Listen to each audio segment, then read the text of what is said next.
requested to be led upstairs. "What is the matter now, Martha?" inquired the locksmith. To which Martha rejoined, "Oh, don't speak to me!" and protested in agony that if anybody had told her so, she wouldn't have believed it. "But, Martha," said Gabriel, putting himself in the way as she was moving off with the aid of Dolly's shoulder, "wouldn't have believed what? Tell me what's wrong now. Do tell me. Upon my soul, I don't know. Do you know, child? Damn!" cried the locksmith, plucking at his wig in a kind of frenzy. "Nobody does know, I verily believe, but Miggs." "Miggs," said Mrs Varden faintly, and with symptoms of approaching incoherence, "is attached to me, and that is sufficient to draw down hatred upon her in this house. She is a comfort to me, whatever she may be to others." "She's no comfort to me," cried Gabriel, made bold by despair. "She's the misery of my life. She's all the plagues of Egypt in one." "She's considered so, I have no doubt," said Mrs Varden. "I was prepared for that. It's natural. It's of a piece with the rest. When you taunt me, as you do to my face, how can I wonder that you taunt her behind her back?" And here the incoherence coming on very strong, Mrs Varden wept, and laughed, and sobbed, and shivered, and hiccuped, and choked, and said she knew it was very foolish, but she couldn't help it, and that when she was dead and gone, perhaps they would be sorry for it, which really, under the circumstances, did not appear quite so probable as she seemed to think, with a great deal more to the same effect. In a word, she passed with great decency through all the ceremonies incidental to such occasions, and being supported upstairs, was deposited in a highly spasmodic state on her own bed, where Miss Miggs shortly afterwards flung herself upon the body.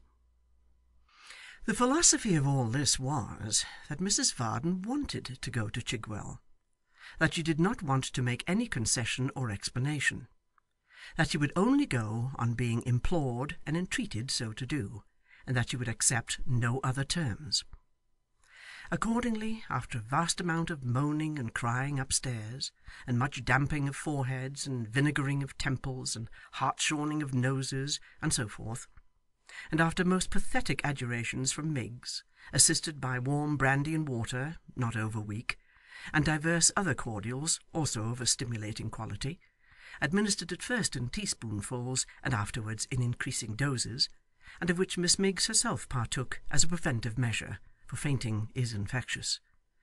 After all these remedies, and many more too numerous to mention, but not to take, had been applied, and many verbal consolations, moral, religious, and miscellaneous, had been superadded thereto, the locksmith humbled himself, and the end was gained. "If it's only for the sake of peace and quietness, father," said Dolly, urging him to go upstairs. "Oh, Doll, Doll," said her good-natured father, "if you ever have a husband of your own," Dolly glanced at the glass. "Well, when you have," said the locksmith, "never faint, my darling. More domestic unhappiness has come of easy fainting, Doll, than from all the greater passions put together. Remember that, my dear, if you would be really happy, which you never can be if your husband isn't. And a word in your ear, my precious, never have a Miggs about you." With this advice, he kissed his blooming daughter on the cheek, and slowly repaired to Mrs Varden's room, where that lady, lying all pale and languid on her couch, was refreshing herself with the sight of her last new bonnet, which Miggs, as a means of calming her scattered spirits, displayed to the best advantage at her bedside. "Here's Master Mim," said Miggs. "Oh, what a happiness it is when man and wife come round again! Oh, gracious, to think that him and her should ever have a word together!" In the energy of these sentiments, which were uttered as an apostrophe to the heavens in general, Miss Miggs perched the bonnet on the top of her own head, and folding her hands, turned on her tears. I can't help it,' cried Miggs. 'I couldn't if I was to be drownded in 'em. She has such a forgiving spirit. She'll forget all that has passed, and go along with you, sir. Oh, if it was to the world's end, she'd go along with you.' Mrs Varden, with a faint smile, gently reproved her attendant for this enthusiasm, and reminded her at the same time that she was far too unwell to venture out that day. 'Oh no, you're not, Mim. Indeed you're not,' said Miggs. 'I repeat to master. Master knows you're not, Mim. The hair and motion of the shay will do you good, Mim, and you must not give way. You must not rally. She must keep up, mustn't she, sir, for all our sakes?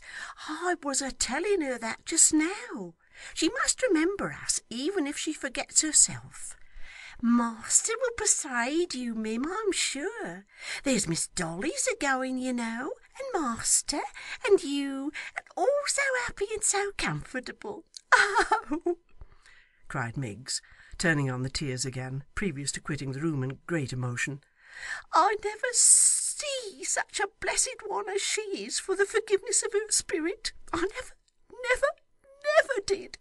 Not more did master neither. No, nor no one, never.'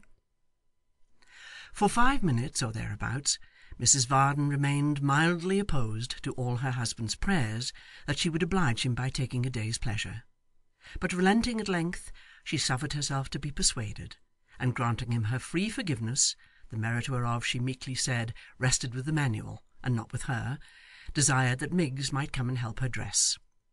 The handmaid attended promptly, and it is but justice to their joint exertions to record that, when the good lady came downstairs in course of time, completely decked out for the journey, she really looked as if nothing had happened, and appeared in the very best health imaginable. As to Dolly, there she was again, the very pink and pattern of good looks, in a smart little cherry-coloured mantle, with a hood of the same drawn over her head, and upon the top of that hood a little straw hat, trimmed with cherry-coloured ribbons, and worn the merest trifle on one side, just enough, in short, to make it the wickedest and most provoking headdress that ever malicious milliner devised. And not to speak of the manner in which these cherry-coloured decorations brightened her eyes, or vied with her lips, or shed a new bloom on her face, she wore such a cruel little muff, and such a heart-rending pair of shoes, and was so surrounded and hemmed in, as it were, by aggravations of all kinds, that when Mr Tappertit, holding the horse's head, saw her come out of the house alone, such impulses came over him to decoy her into the chaise and drive off like mad, that he would unquestionably have done it, but for certain uneasy doubts besetting him as to the shortest way to Gretna Green, whether it was up the street or down, or up the right hand turning or the left, and whether, supposing all the turnpikes to be carried by storm, the blacksmith in the end would marry them on credit, which by reason of his clerical office appeared, even to his excited imagination, so unlikely that he hesitated. And while he stood hesitating, and looking post-chaises and six at Dolly, out came his master and mistress, and the constant Miggs, and the opportunity was gone for ever. For now the chaise creaked upon its springs, and Mrs Varden was inside, and now it creaked again, and more than ever, and the locksmith was inside, and now it bounded once, as if its heart beat lightly, and Dolly was inside, and now it was gone, and its place was empty, and he and that dreary Miggs were standing in the street together. The hearty locksmith was in as good a humour as if nothing had occurred for the last 12 months to put him out of his way. Dolly was all smiles and graces, and Mrs Varden was agreeable beyond all precedent. As they jogged through the streets, talking of this thing and of that, who should be descried upon the pavement but that very coachmaker, looking so genteel that nobody would have believed he had ever had anything to do with a coach but riding in it, and bowing like any nobleman.